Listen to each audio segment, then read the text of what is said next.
നമസ്തേ, politics കേരളയിലേക്ക് സ്വാഗതം. നമ്മുടെ രാഷ്ട്രീയ നേതാക്കൾ വ്യക്തിശുദ്ധിയുള്ളവർ ആയിരിക്കണം എന്നൊരാഗ്രഹം വെച്ചു പുലർത്താൻ കഴിയുന്ന അവസ്ഥയിലാണ് കേരള ജനത. നേതാക്കന്മാരുടെ വ്യക്തിശുദ്ധി, അവരുടെ വ്യക്തിശുദ്ധി എന്ന് വെച്ചാൽ സത്യസന്ധത തുടങ്ങിയത് മാത്രമല്ല, സദാചാര ബോധം എന്നത് നമുക്ക് സ്വപ്നം കാണാൻ പറ്റുമോ? അതിൻ്റെ അർത്ഥം അങ്ങനെ വ്യക്തിശുദ്ധിയുള്ള എത്ര നേതാക്കളാണ് നമുക്കുള്ളത്? ഒരു കണക്കെടുപ്പ് നടത്തി നോക്കിയാലോ.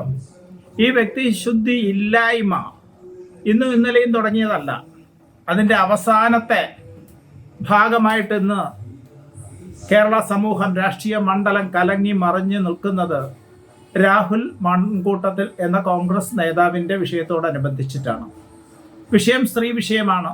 സ്ത്രീ വിഷയമെന്നും പെണ്ണ് വിഷയമെന്നും പെണ്ണ് കേസെന്നും ഒക്കെ പറയുന്നത് നാറ്റ കേസുകളാണ്. നാറ്റ കേസുകളായിട്ട് കേരള സമൂഹം കരുതുന്നു. അതാണ് അവരുടെ സദാചാര ബോധം. എന്നാൽ നേതാക്കളെ, ആ നാറ്റ കേസുകളിൽപ്പെട്ട നേതാക്കളെ അകറ്റി നിർത്തുന്ന ഒരു സ്വഭാവം നമ്മുടെ കേരള ജനത കാണിക്കാറുണ്ടോ? നമ്മളൊന്ന് ആലോചിച്ച് നോക്കിയേ. ഏത് കാലഘട്ടം മുതൽക്കാണ് കേരളത്തിലെ നാറ്റ കേസ് ഇത്രയും പ്രമാദമായി കോളിളക്കം കൊണ്ട്, കൊടുമ്പിരി കൊണ്ട് ചർച്ചയായിട്ടുള്ളത്? പണ്ടുകാലത്തെ നേതാക്കന്മാരിൽ പലരും ഇതിൽപ്പെട്ടവരാണ്. മാത്രമല്ല, പെണ്ണു കേസ് മൂലം പുതിയ രാഷ്ട്രീയ പാർട്ടി ഉണ്ടാവുകയും ആ രാഷ്ട്രീയ പാർട്ടി കേരള രാഷ്ട്രീയ മണ്ഡലത്തിൽ പ്രബലമാവുകയും ചെയ്തിട്ടുണ്ട്.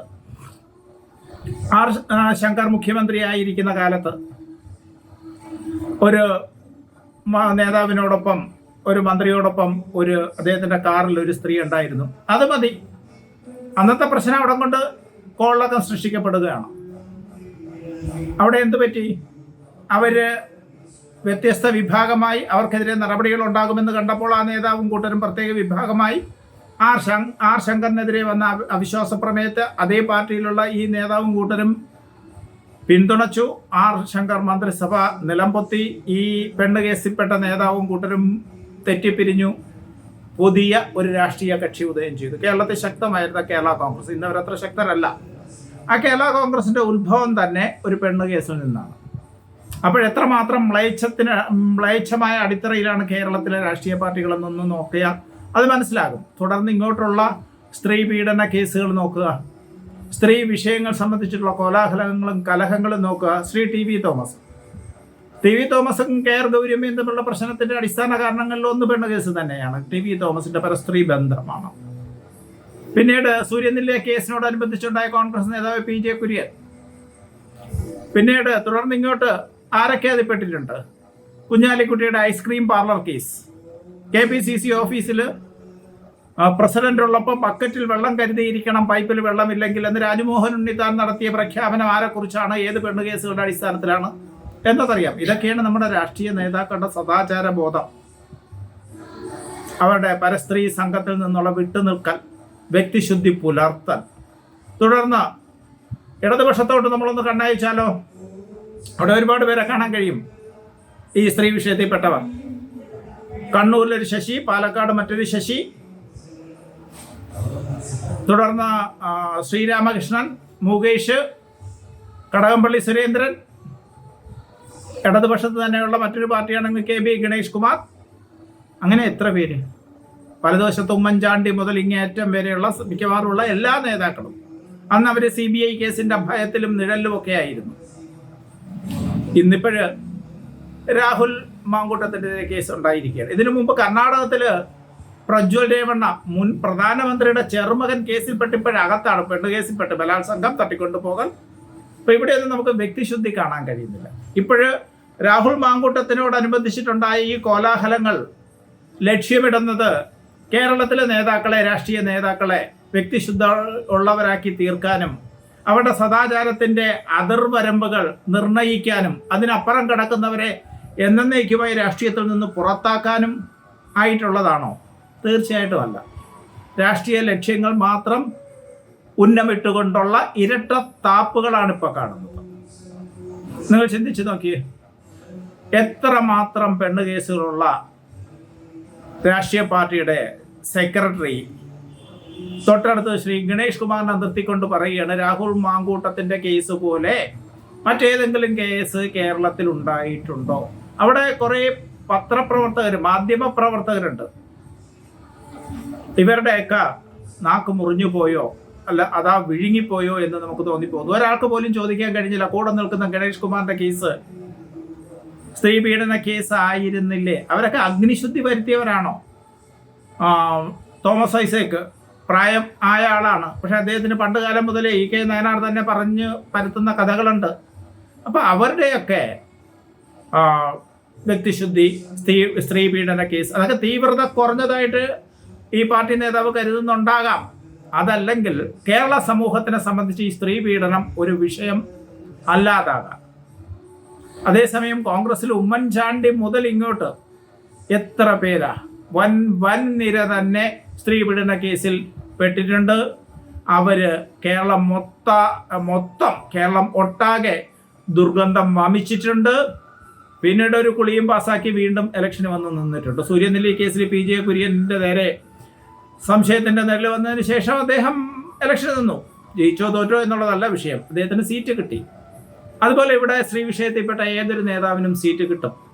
ശ്രീ രാഹുൽ മാങ്കൂട്ടവും വിഷമിക്കേണ്ട കാര്യമൊന്നുമില്ല. ഇപ്പോൾ ഉണ്ടായ നാറ്റം അടുത്ത മഴയിലോ അടുത്ത കുളിയിലോ മാഞ്ഞു പോകും. തീർച്ചയാണ് രാഹുൽ മാങ്കൂട്ടത്തിനെ നമ്മൾ തന്നെ ജയിപ്പിക്കും. പക്ഷെ ഇവിടെയൊക്കെ സംഭവിക്കുന്നത് നമ്മൾ ശ്രദ്ധിക്കേണ്ടതായ ഒരു വിഷയമുണ്ട്.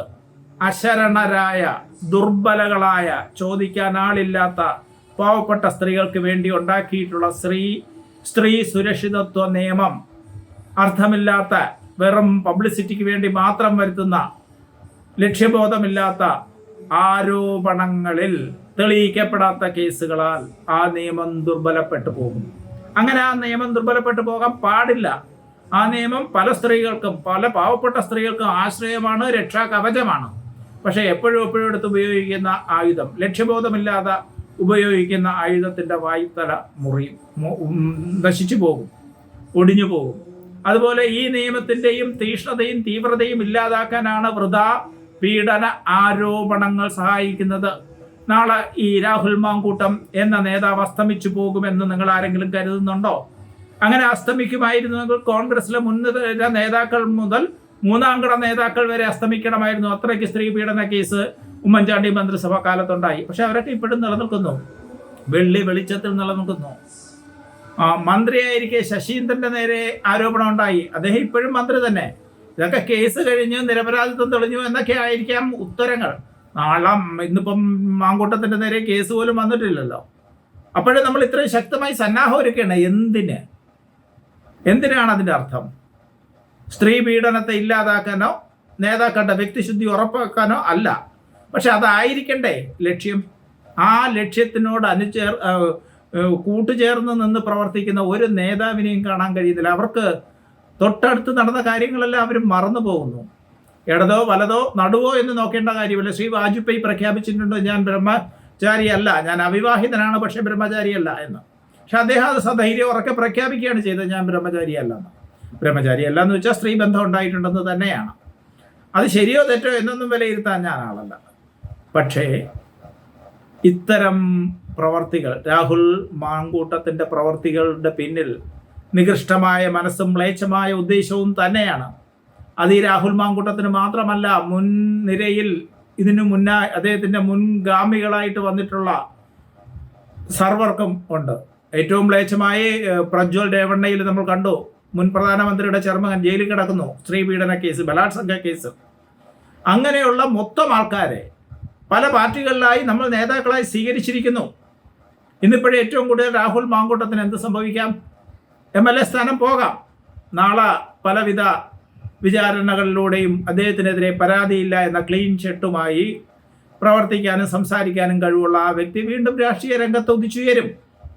അല്ലെങ്കിൽ രാഷ്ട്രീയമായി ഒരു കൊച്ചു പാർട്ടി രാഹുൽ ഉണ്ടാക്കിയാൽ, മാങ്കൂട്ടം കോൺഗ്രസ് എന്ന് പറയുന്ന ഒരു പാർട്ടി ഉണ്ടാക്കിയാൽ മതി. ആ പാർട്ടിക്ക് 5000-ഓ 10,000-ഓ സ്ഥിരം വോട്ട് ബാങ്ക് ഉണ്ടായിക്കഴിഞ്ഞാൽ ഇന്ന് അതിശക്തമായും നീചമായും സംസാരിക്കുന്ന എല്ലാ രാഷ്ട്രീയ പാർട്ടികളും അദ്ദേഹത്തെ പാലഭിഷേകം ചെയ്ത്, പനിനീരഭിഷേകം ചെയ്ത്, ശുദ്ധീകരിച്ച് സ്വന്തം പാളയത്തിലേക്ക് എടുക്കും. അത് നമ്മൾ KM മാണിയുടെ കാര്യത്തിൽ കണ്ടതല്ലേ. അദ്ദേഹത്തിൻ്റെ പാർട്ടിയെ സ്വീകരിച്ചു, കോഴ കേസ് കൊടുമ്പിരി കൊണ്ടിട്ടും. ഇപ്പുറത്ത്